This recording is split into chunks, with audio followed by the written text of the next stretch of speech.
Hey, English 11. I am checking in on Friday, April 3rd, 2020 for today's lesson, which is going to be a little different than what you are used to in English 11. We are focusing on a contemporary connection to the unit that we are diving into next. We're going to start the unit on Monday.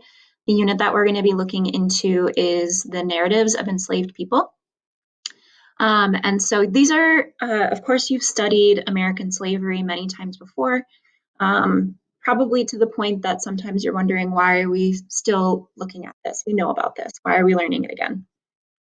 But what we're focusing on in English 11 is focusing on the narratives of these individuals who were forced into slavery and hearing from their point of view and their perspective on what happened to them and how they got through it. So that's the beauty of English, is that we get to hear their stories rather than just a historical account.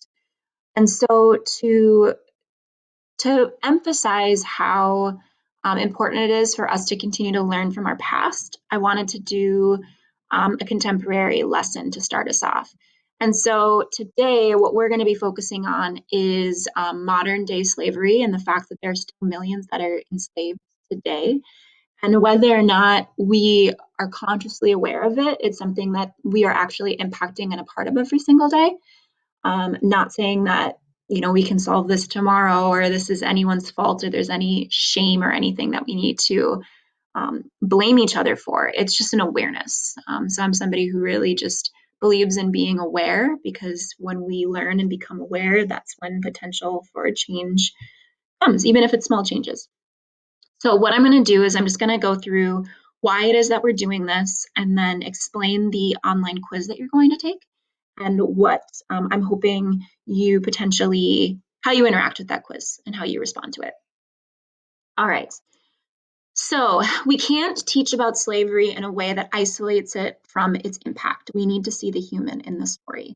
The slave is human. The prisoner is human. The immigrant is human. When we recognize this, change is made. We are starting to see the beauty of humanity in all people, I hope. So these words I completely agree with. These are from Jenny Gerhardt, who teaches Honors 10 English and AP English Language at Hedgeville High School in Berkeley, California. Teachers are always borrowing from teachers. So I borrowed from this teacher, and this is some of her lesson that we are using today. So the quiz that you're going to be taking today is called the Slavery Footprint Quiz. Often we read narratives of enslaved people and think, how horrible, or this could never happen today. Why are we learning about this? We're not still doing this. Slavery is illegal in America. You're right. However, it's still happening. Modern slavery is thriving, and more than 25 million people are enslaved around the world, and another 15 million are in forced marriages and other type of personal enslavement. So, to foster awareness and to remind ourselves that we continue to learn this stuff for a reason, you are going to take the survey called the Slavery Footprint. So, on Google Classroom, you are going to open up the survey, and it's going to take you to a page where you can either learn more about the survey or click Start. And the cool thing about this online quiz and survey is that it is really interactive and really personalized. So I'm about halfway through it right now. I'm on question 4 of 11. So a couple questions you'll do on your own. But to give you an idea, it's asking what's under your roof for this question. So for instance, my fiance and I own our home. So then what I'm able to do is start to add in how many bedrooms there are. So we actually live in a 1-bedroom. We have a bathroom, and we also have 2 cars.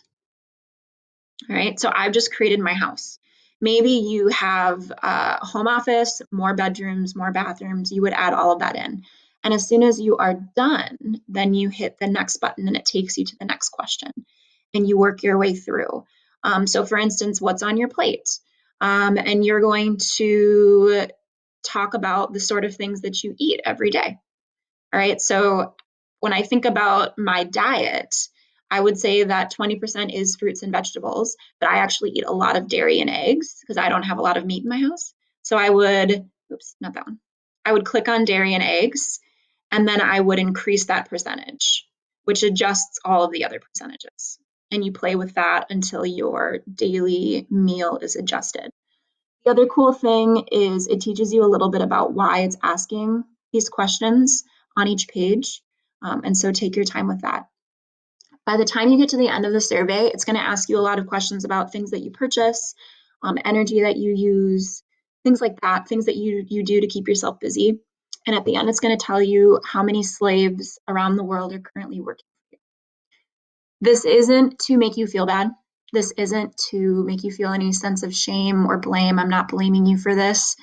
But the experience with doing this task is that, like, for instance, I took it and I think it's something like, I believe the last time I took it, I had 42 slaves working for me. Of course, that's not something I believe I even realized was happening, but because I have an iPhone and a Mac and use energy and have a dog and have two cars, all of those things are built down this funnel of materials, and we don't know where every single material is coming from. Even the coffee I drink every morning, I don't know who ended up harvesting that coffee bean for me, and how much they're getting paid and things like that. So it's just an awareness. I just encourage you to process it and see what it means to you. Um, and maybe this is something you didn't realize was happening. I've had students in the past say, "Hey, I didn't know. I feel so bad. I didn't know." And I'm like, "Oh, I don't want you to feel bad, but now you know." And that seems really important, just to have that knowledge of what's going on in the world. So you're going to take the survey quiz, whatever you want to call it. It doesn't take very long, but it is really cool. It's really interactive. And as soon as you're done, you'll get your results. And then on Google Classroom, there is a Google form for you to complete, which is just a personal response.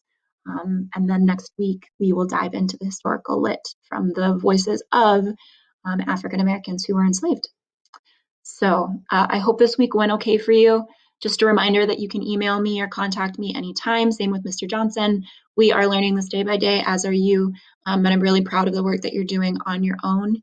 And yeah, we'll continue on Monday. Have a great weekend, everybody.